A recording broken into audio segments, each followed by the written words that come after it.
Namaste everyone. Welcome to ICAM. In this video, we will recite together chapter 14. Om Shri Paramatmane Namaha Atha Chaturdashodhyayaha Gunatraya Vibhaga Yogaha Shri Bhagavanuvacha Param Bhuyah Pravakshyami Jnanānaṁ Jnanamuttamam Yajñātvā munayas sarve Param siddhimito gataha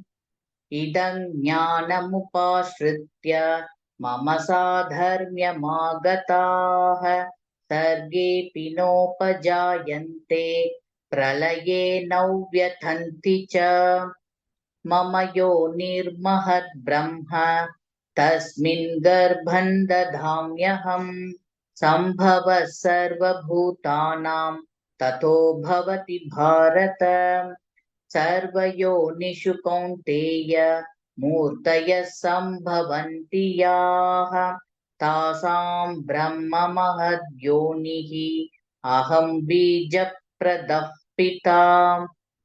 Sattvam Rajastamayiti Guna Prakriti Sambhavaha Nibadhnanti Mahabaho Dehe Dehi Namavyayam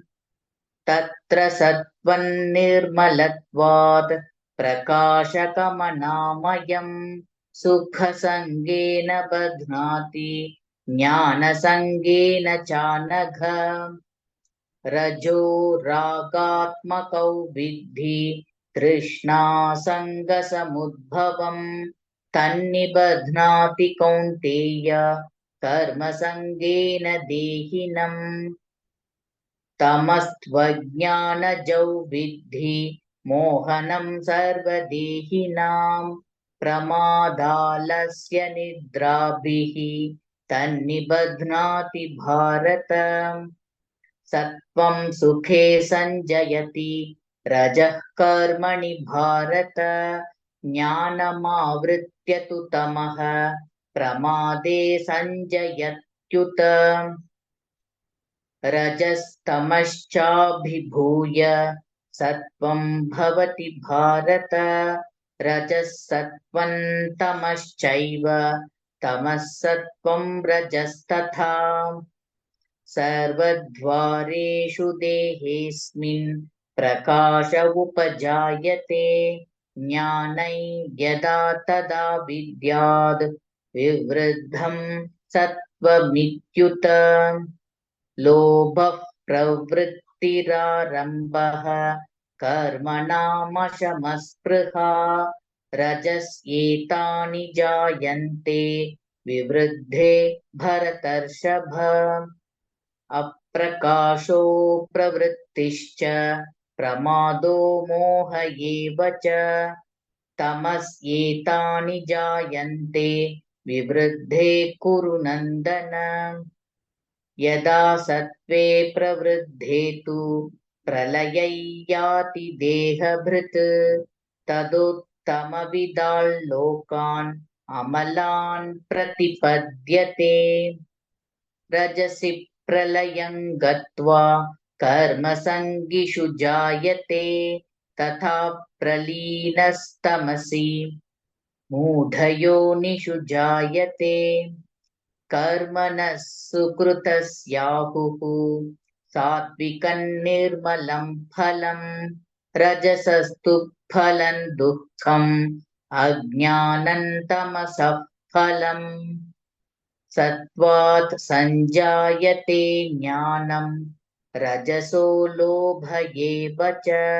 प्रमादमोहौ तमसः भवतो ज्ञानमेव च ऊर्ध्वं गच्छन्ति सत्त्वस्थाः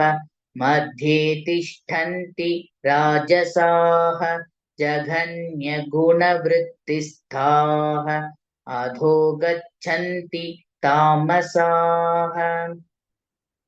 नान्यं गुणेभ्यः कर्तारं यदा द्रष्टानुपश्यते गुणेभ्यश्च परौ वेत्ति मद्भावं सोऽधिगच्छति गुणानेतानतीत्यत्रीन् देही देहसमुद्भवान् जन्म मृत्युजरा दुःखैः विमुक्तो मृतमश्नुते अर्जुन उवाच कैर्लिङ्गैस्त्रीन् गुणानेतान् अतीतो भवति प्रभो किमाचारः कथं चैतान् त्रीन् गुणानतिवर्तते श्रीभगवानुवाच प्रकाशं च प्रवृत्तिं च मोहमेव च पाण्डव न द्वेष्टि सम्प्रवृत्तानि न निवृत्तानि काङ्क्षति उदासीनवदासीनः गुणैर्यो न विचाल्यते गुणा वर्तन्त इत्येव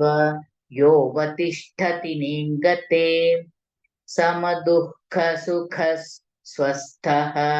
समलोष्टाश्मकाञ्चनः तुल्यप्रिया प्रियो धीरः तुल्यनिन्दात्मसंस्तुतिः मानापमानयोस्तुल्यः तुल्यो मित्रारिपक्षयोः सर्वारम्भपरित्यागी गुणातीतः स उच्यते मां च यो व्यभिचारेण भक्तियोगेन सेवते स गुणान् समतीत्यैतान् ब्रह्म भूयाय कल्पते ब्रह्मणो हि प्रतिष्ठाहम् अमृतस्याव्ययस्य च शाश्वतस्य च धर्मस्य सुखस्यैकान्तिकस्य च ॐ तत्सदिति श्रीमद्भगवद्गीतासु उपनिषत्सु ब्रह्मविद्यायां योगशास्त्रे श्रीकृष्णार्जुनसंवादे गुणत्रयविभागयोगो नाम चतुर्दशोऽध्यायः।